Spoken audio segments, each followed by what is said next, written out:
부자들은 경제신문을 읽는다 시간입니다. 김권진 사장과 함께합니다. 차장님 어서 오세요. 네, 안녕하십니까. 네, 저희 오늘 다뤄볼 게 너무 많아요. 네, 그런 것 조금 같습니다. 속도를 내볼게요, 차장님. 네네. 첫 번째 이슈는요.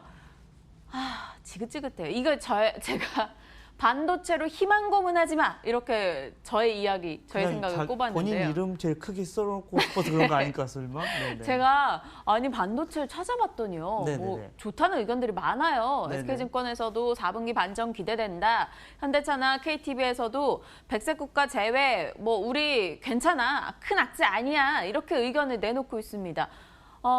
뭐 나아질 거라는 이슈 속에 계속 들고 계셨던 분들은 속상했을 거 아니에요. 반도체 쪽도. 이것도 전 희망 고문으로 느껴져요. 진짜 올라갈 때쯤 이런 얘기 해줬으면 좋았을 텐데. 시장에서 어떻게 보면 애널리스트들은 어떻게 보면 대부분 좀 긍정적으로 얘기할 수밖에 없다라는 것을 먼저 여러분들 좀 전제를 차장님은 그렇게 얘기 안 하셔야 하셨잖아요. 반도체 보수적으로 보자고. 저는 애널리스트가 아니니까 나는 애널리스트가 뭐 레포트 쓰는 사람이 아니니까 저는 그냥 하나의 그냥 증권사 직원으로서의 저의 의견을 얘기해주고 어떻게 보면 여러분들하고 좀 소통을 하고 좀 여러분들한테 조금 더 많은 도움이 되고 싶어서 얘기를 해드리는 거니까요. 저는 언제쯤 매번 거의 비슷합니다. 내용. 뭐 핵심 결국은 반도체 가격이 상승을 할 때 여러분들이 접근하시는 게 맞다라는 것을 다시 한번 강조해 드리고 싶고요. 지금 일본과의 문제, 여러 가지 문제들 때문에 이렇게 되면 반도체 그런 수급에서 공급 쪽에서 조금 줄어들면서 반등이 나오지 않을까라는 이런 해석이 나오면서 최근에 그나마 좀 많이 올라왔었던 게 사실이었습니다. 근데 제가 위에 올라갔을 때 아닙니다. 여기서 올라갈 수 없습니다. 올라갈 게 없습니다 하고 계속해서 좀 주가가 내려오고 있는 상황이고요. 실제 이 근본적인 변화가 있어야 됩니다. 지금 이미 계속해서 추락하고 있는 어떻게 보면 반도체 가격인데 여기서 우리가 플러스로 점수를 줄 필요가 없다라는 거 생각을 하셔야 될 것 같고요. 반도체도 여러분들 조금 여전히 보수적으로 보는 게 조금 더 맞지 않나라는 얘기를 해드리겠습니다. 물론 밸류에이션이 지금 현재 작년 실적을 기준으로 하면 쌉니다. 근데 올해 기준이 돼야 됩니다. 실제 삼성전자의 기준을 보면 과연 삼성전자 싼가? 라는 이런 고민을 해보게 될 것이다 라는 얘기를 드리겠습니다. 그런 분들 있잖아요. 물려도 대형주에 물리는 게 차라리 낫다라고 얘기하는데. 주식을 하시는데 왜 물리려고 해요? 그러니까요. 좀 물리는데 대형주, 소형주가 어디 있습니까? 네, 그렇죠. 네. 일단은 성급하게 나아질 거야라면서 얘기하는 것보다는 천사 여러분 현금 비중 차라리 늘려놨다가 반도체의 희망 고문이 끝날 때쯤 타이밍 한번 저희 다시 잘 잡아서 들어가 보도록 하겠습니다. 답답해서 첫 번째 이슈로 꼽아봤고요. 두 번째 가볼까요? 두 번째는 시장에서 좀 좋은 얘기 좀 나눠보려고 긍정적인 의견을 좀 가져와 봤습니다. 석유화학주, 일본의 규제, 우리는 영향 두렵지 않아 이렇게 의견이 나왔습니다. 톨루엔이나 TAC 필름, 자일렌 등은 일본의 품목을 대체하기가 좀 쉬운 편이래요. 그래서 공급 안정 쉽게 찾을 것이고 국내 화학 소재 사용 가능성이 올라간다. 고로 LG화학과 SKC, 효성이 수혜를 볼 수 있다. 이런 의견이 나왔습니다. 동의하십니까? 긍정적인 의견이긴 하죠. 근데 석유화학 전체적으로는 여전히 일본과에 대한 문제가 좀 클 수밖에 없다라는 겁니다. 어떻게 보면 한 부분을 얘기를 한 겁니다. 큰 틀은 조금 악재가 맞고요. 실제적으로 작은 틀, 작은 여러 가지 이렇게 알려주신 이런 쪽에서는 물론 이렇게 해줄 수 있겠죠라는 생각을 합니다. 저의 생각은 이런 대형주들도 물론 좋긴 합니다. 그렇지만 좀 중소형주 쪽 숫자가 지금 현재 나오고 있는 쪽, 성원산업이나 롯데정밀화학 쪽으로 조금 더 여러분들이 화학주를 꼭 하셔야 된다면 그쪽으로 집중하시는 게 맞고요. 업황 전체는 그렇게 아직은 녹록지 않은 상황인 것은 맞는 것 같다라는 생각을 합니다. 좀 보수적으로 보되 나는 종목을 꼭 봐야 된다면 송원이나 어떻게 보면 롯데정밀화학 이쪽으로 좀 더 보시는 게 낫지 않나라는 얘기를 드리겠습니다. 일단 석유화학 섹터 자체에 대해서도 지금으로서는 업황 개선되는 거 보고 접근하자 보수적인 의견을 주셨고요. 굳이 종목에 난 꼭 투자를 해야겠다 하시는 분들은 지속적으로 송원산업이나 롯데정밀화학에 대해서 의견 주고 계시니까요. 참고해 보시길 바랍니다. 일단은 첫 번째, 두 번째 반도체나 혹은 석유화학 섹터 자체에 대해서는 보수적인 의견이었습니다. 세 번째 가보죠. 세 번째는 또 긍정의 포인트를 잡아보고자 갖고 왔어요. 하이트 진로입니다. 보이콧 재팬 열풍의 수혜를 다시 볼 수 있을 것인가. 하이트 진로 홀딩스는 좀 승승장구했잖아요. 근데 하이트 진로는 올해 들어서 좀 오르다가 다시 주춤하고 있는 흐름인데요. 테라의 흥행 그리고 보이콧 재팬 효과가 기대된다. 3분기 실적에 반영되기 시작하면 강하게 올라갈 수 있다. 이런 의견이 나왔습니다. 다만 하이트의 매출 감소나 회식이 감소하는 부분들이 있는데 이게 요걸로 전부 다 상쇄가 되는지가 중요할 것 같아요. 여기 주판을 좀 잘 두드려야 될 것 같거든요. 어떻게 보십니까?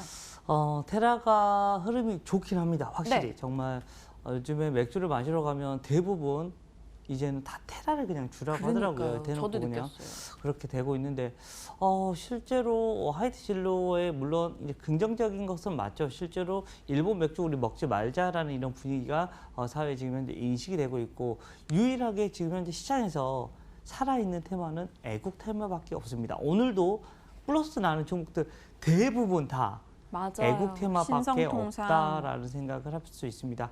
계속해서 단기적인 흐름은 계속해서 그쪽으로 나온다. 근데 변동성이 너무 커서 여러분들이 바이앤홀딩이 좀 어렵기 때문에 추천드리기가 좀 애매한 것은 분명히 맞습니다. 그렇지만 그나마 좀 빨간불이 들어온 거는 이쪽 라인들밖에 없지 않나라는 생각을 해줄 수 있을 것 같고요. 하이트 진로 같은 경우도 좀 박스권 매매만 좀 당분간 하셔야 될 것 같습니다. 물론 보수적이지는 않습니다. 이쪽 라인들이 그나마 그렇지만 박스권, 즉 한 2만 원이 저점으로 잡고 위쪽으로는 한 2만 2천 원까지 좀 열어놓고 이 위아래로 주면 이제 매매를 하시는 게 맞지 않을까라는 생각을 합니다. 이것은 그나마 보수적인 것은 아닌 것 같다라는 얘기를 드리겠습니다. 알겠습니다. 그나마 하이트 진로는 지금 이슈가 되고 있는 부분들이 있으니까 조금 긍정의 포인트를 갖고 지켜봐도 좋을 것 같다 의견을 주셨습니다. 그러면 하이트 진로 홀딩스 사실래요? 하이트 진로 사실래요? 홀딩스 삽니다. 그렇게 하니까 또 고민이 깊어지네요. 네. 홀딩스는 좀 너무 오르지 않았어요? 그래도 가는 친구가 더 갑니다. 네, 저의 알겠습니다. 생각입니다. 네. 네, 김건지 차장님 의견 점검을 해봤고요. 다음 종목 가볼까요? 피하고 싶습니다. 마주하기 싫은 종목이에요. 신라젠. 오늘 또 하한가. 이거래만 들고 있었어도 반토막 이상이 나는 종목인데요. 우리 다 알잖아요. 지난주에 나왔던 이슈 신라젠 팩400 임상 중단 권고를 받았고 개인 투자 비중이 85%, 지금 14만 명이 울상을 짓고 있다는 게 바로 이 신라젠의 타이틀입니다. 이틀 만에 반토막 이상, 바이오주 전반의 투자 심리를 같이 끌고 내려가서 에라이 신라젠 이런 느낌이거든요. 지난주에 하한가 맞았을 때 제가 차장님이라면 파실 수 있겠어요? 근데 너 나라면 팔아라고 하셨잖아요. 네. 팔았어야 되나 봐요. 물론 그때 팔 수도 없었겠지만. 팔 수가 없었을 건데 좀 오늘도 사실은 좀 많이 고민입니다. 저희 부서에서도 지금 현재 신라젠 때문에 좀 고민이 많은 것 같다라는 2만 원이 뭡니까? 이유가 뭐냐면 결국은 이거는 지금 현재 팔지도 못하고 이렇게 되면 신용이나 어떻게 보면 담보대출을 받으신 분들이 생각보다 많습니다. 이것 때문에 자기 돈만 까지는 게 아니라 미수채권이 생겨서 오히려 돈을 더 밀어넣어야 되는 이런 상황이 발생이 될 수 있을 것 같습니다. 생각보다 좀 클 것 같고요.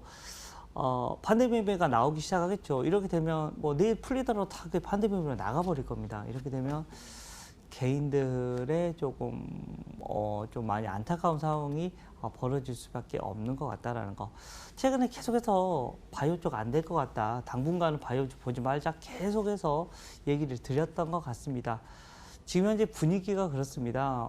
바이오주는 지금 현재는 조금 정말 호재거리가 5번 연속으로 나와줘야지만 조금 분위기가 반전이 되지. 그 전까지는 조금 이 바이오주들은 조금 잠시만 피해 가셔도 좋을 것 같다라고 얘기를 해드려야 될 것 같고요. 숫자가 안 나오는 이 친구들이고 그동안은 성장성 가지고 우리가 결국은 미래에는 점점 나이가 들어가면서 이쪽이 계속해서 좋아질 거야. 미래는 이 암도 우리가 지금 현재 감기처럼 좀 풀어갈 수 있는 하나의 이런 매개체가 만들어질 거야라는 거를 생각을 많이 했었었는데 조금은 이른 감이 있다라는 생각을 할 수 있을 것 같고요. 주가도 지금 현재는 지금 접근하기에는 조금 이른 감이 있지 않나라는 얘기를 드리겠습니다. 지금 호재가 5개 이상은 나와줘야 바이오가 살아날 수 있다 이렇게 얘기하셨는데 올해 보면 악재만 정말 수두룩하게 나왔어요.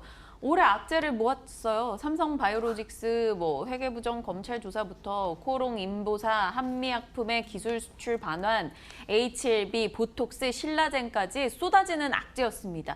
그런데 마냥 모든 바이오주 이렇다라고 얘기하기에도 또 그런 게 올라가는 정말 괜찮은 또 흐름을 보이는 기업들이 있어요.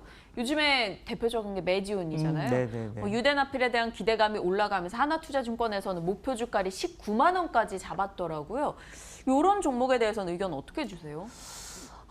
메지온이 희귀약품입니다. 이건 태어날 때부터 기형을 안고 태어난 사람이 이것을 맞고 나면 원래는 한 20세까지 살아야 되는데 이 분들이 조금 더 몇 년 더 살 수 있게 하는 이런 겁니다. 희귀병 치료제라고 생각을 하시면 될 것 같은데 네. 완전히 치료까지는 아니고 그냥 그 기대 수명을 좀 더 연명해 준다는 이런 이슈가 됐고요. 근데 이것도 얼마나 오래된 거냐면 상당히 오래 전부터 나왔던 내용입니다, 여러분들. 그리고 그게 계속해서 지금 임상 3상 지금 현재 들어가고 있는 모습이고요.